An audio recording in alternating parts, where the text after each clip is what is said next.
Hey everyone, it's Alex Miller at Capnion here.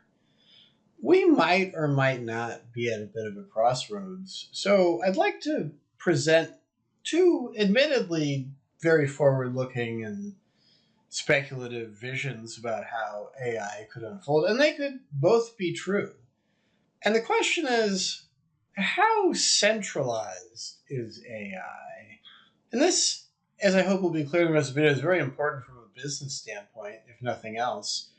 To the extent I'm being topical here, you might have seen some articles and discussion today about Amazon is building a big supercomputer for their partner Anthropic, maker of large language models, among other things, to use in training models. And just let me say, in the short term, this is all very exciting, and I don't mean to denigrate it.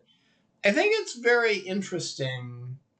At the very least, the period of the past couple decades in computing has very much been one of decentralization. It's pretty easy to argue that a lot of technologies outcompeted others because they were just easier to pick up. So open source, for example, not terribly long ago, big corporations said, oh, we'll never be using open source. Big part of why open source is powerful is everybody can get access to it. It's also true that a lot of trends in storing large amounts of data were not about making like a super high-tech megavault, but rather how can you chain together a lot of relatively commonplace hardware and move the data around appropriately to get a good result. So in general, decentralization, it helps if technology is accessible to a lot of people. Building a giant supercomputer is the opposite of that, in that not a whole lot of people can get access to a giant supercomputer.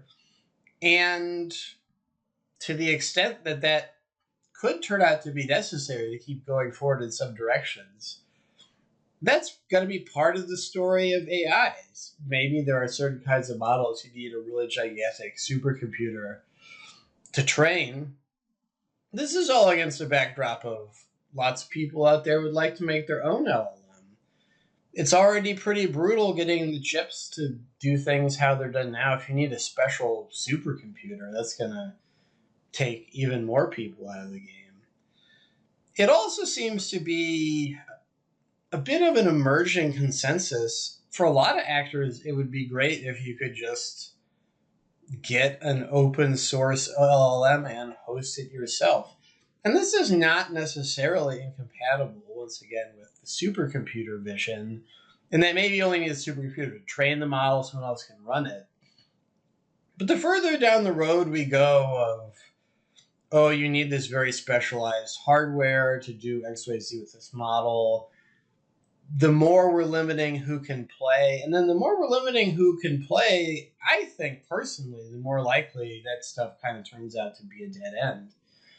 There'll be demand for AI if it's something only 4 companies can provide you and they have a huge moat and a lot of market power, but that's going to turn a lot of people off. And if another AI technology appears that's more plug a bunch of PlayStations together in your garage, not that I know what that would be, well, maybe it's federated learning, actually. Who knows?